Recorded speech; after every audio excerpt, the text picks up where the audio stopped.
ఖమ్మం నగరంలో పూలే ప్రాంగణంలో వివిధ బీసీ సంఘాలు, మహాత్మా జ్యోతిరావు పూలే సంఘాలు, ప్రజా సంఘాల ఆధ్వర్యంలో మాతా సావిత్రిబాయి 194వ జయంతి వేడుకలను చాలా ఘనంగా నిర్వహించారు.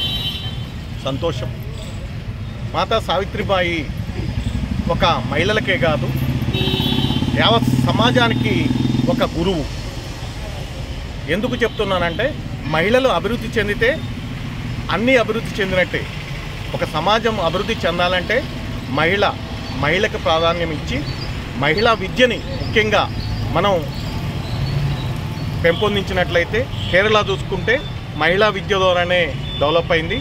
అదేవిధంగా భారతదేశం మొత్తం కూడా ఈరోజు ఈ స్థితిలో ఉండటానికి కారణం కేవలం విద్య ద్వారానే సమాజం మారుతుందని పూలే అంబేద్కర్లు అన్నారు.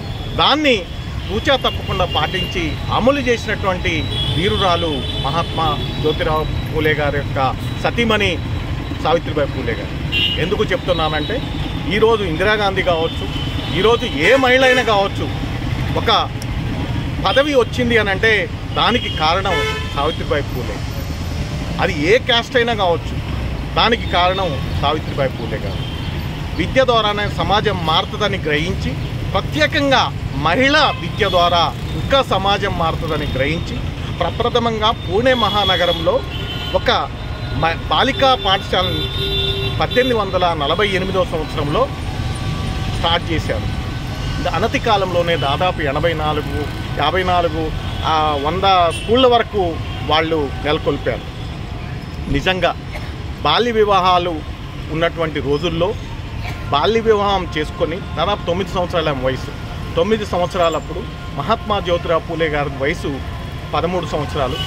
బాల్య వివాహం చేసుకొని తల్లిదండ్రులు అత్తమామల చేత గెంటి వేయబడి బయటకి అనాథలాగా పోయి ఎక్కడా ఎనుదిరగకుండా సమాజం కోసమే తుది శ్వాస వరకు సమాజ శ్రేయస్సు కొరమే పాటుపడినటువంటి దంపతులు ఎవరన్నారంటే ప్రపంచ చరిత్రలో మన పూలే సావిత్రిబాయి పూలేలు మాత్రమే. ఆమె ఒక సంఘ సంస్కర్తే కాదు, కవయిత్రి కూడా, మంచి కవయిత్రి కూడా.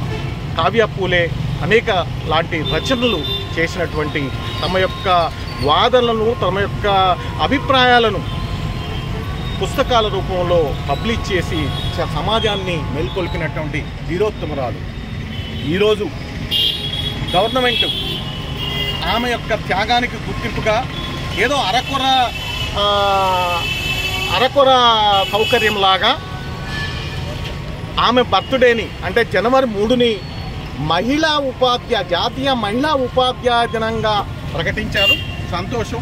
కానీ అది కాదు, మేము ఎప్పటి నుంచో డిమాండ్ చేసేది ఏంటంటే, కృష్ణన్ గారు సమాజానికి ఏం చేశారో లేదో మాకు తెలియదు, కానీ భారతీయ సమాజానికి చాలా పెద్ద ఎత్తున తమ త్యాగం చేసినటువంటి ధీరోత్తమురాలు సావిత్రిబాయి పూలే గారు. కాబట్టి ఆమె యొక్క జన్మదినాన్ని, అంటే జనవరి 3ని జాతీయ ఉపాధ్యాయ దినంగా ప్రకటించాలనేది మా డిమాండ్. అదేవిధంగా ఆ రోజు విధిగా సెలవు దినాన్ని ప్రకటించాలి. ప్రతి స్కూల్లో మాతా సావిత్రిబాయి గారు ఫోటోల్ని విధిగా పెట్టాలి. అప్పుడు మాత్రమే ఆమెకి ఘన నివాళులు అర్పించిన వాళ్ళం అవుతాం.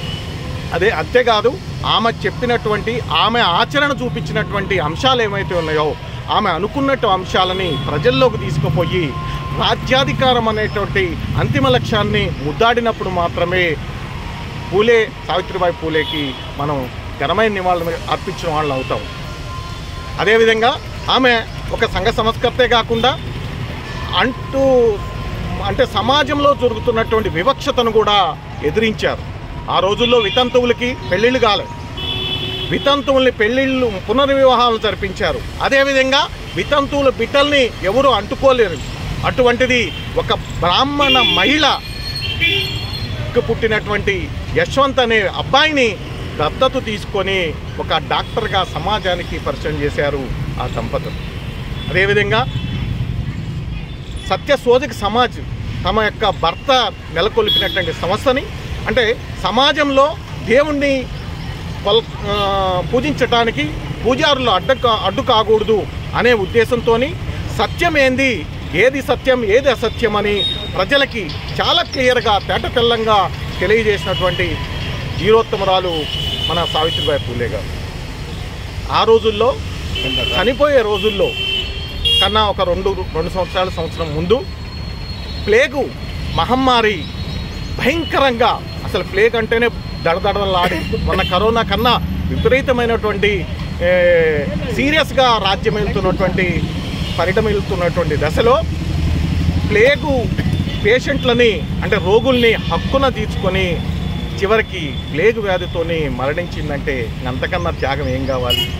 అదేవిధంగా ఆమె చదువు కోసం ఉద్యమం చేస్తున్నప్పుడు నానా అగసాట్లు అవస్థలు పడ్డది.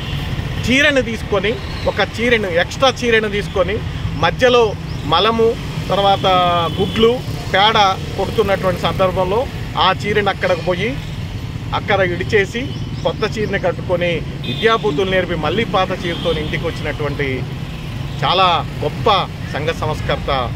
ఆమె గురించి ఎంత చెప్పినా తక్కువే. కానీ మనం కొంత నేర్చుకోవాలి ఆమె గురించి. ఏంటి అని అంటే సమాజం మనకేమిచ్చిందని కాదు, మనం సమాజానికి ఏమిచ్చామనేది మనం ప్రతి ఒక్కరూ ఆలోచించాల్సిన అవసరం ఉంది. అదేవిధంగా ఆ రోజుల్లో దళితుల్ని ఇంటికి రానియటమే కాదు, నీళ్లను కూడా ముట్టుకున్నటువంటి సందర్భంలో పూలే దంపతులు ఇంట్లో బావి తవ్వి దళితులకి నీళ్లను అందించినటువంటి గొప్ప సంఘ సంస్కర్తలు వాళ్ళు. కాబట్టి ఇవి మనం చెప్పుకుంటున్నాం, కానీ మనం ఒక పైసా వంతైనా వాళ్ళు చేసినటువంటి అంశాలని మనం ప్రజల్లోకి తీసుకెళ్ళగలిగితే చాలా ధన్యులు. అదేవిధంగా డాక్టర్ బిఆర్ అంబేద్కర్ గారు political key is the master key for every problem అన్నారు. కాబట్టి మనం ఏం చెప్తున్నామో మనం చేయలేకపోతున్నాం. బయట చూస్తుంటే అరణ్య రోదనలు అయిపోతాయి. మనం ఎంత వాగినా కానీ ఏం తెలియదు. కానీ ఎక్కడ వాగాల? చట్టసభల్లో వాగాల. అది అసెంబ్లీ కావచ్చు, పార్లమెంటు కావచ్చు. మరి అసెంబ్లీ పార్లమెంటుకు పోవాలంటే ఎస్సీ ఎస్టీలకి అంబేద్కర్ పుణ్యం అంట అవకాశం ఉన్నది. వాళ్ళ ఆ యొక్క నియోజకవర్గాల జోలి ఎవరు పోరు. కానీ వచ్చిందల్లా సమాజంలో 56% ఉన్నటువంటి బీసీలు కనీసం 5% సీట్లు కూడా సంపాదించినటువంటి పరిస్థితిలో ఉన్నారు. కాబట్టి మేమేం కోరుతున్నామనంటే బీసీలకి స్పెషల్ రిజర్వేషన్లు, రిజర్వ్డ్ కాన్స్టిట్యున్సీస్ ఫర్ బీసీస్ అని మీరు పెట్టాల్సిందే.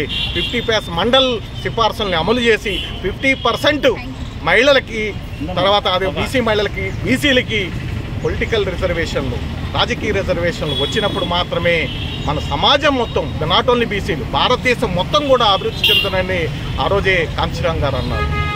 కాబట్టి కాంచీరాం గారు అన్న సూక్తుల్ని నిజం చేయాలన్నా, పూలే అంబేద్కర్ గారికి నిజంగా ఘనమైన నివాళులు అర్పించాలన్నా, డాక్టర్ బాబాసాహెబ్ అంబేద్కర్ గారు కూడా ఘనమైన నివాళులు అర్పించాలన్నా మనం చేయాల్సింది ఒకటే, రాజ్యాధికారం అనే అంతిమ లక్ష్యాన్ని ముద్దాడాల్సిందే.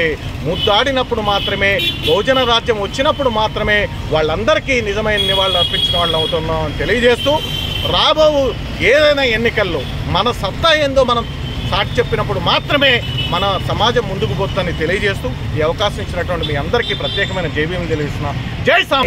జై సామాజిక తెలంగాణ.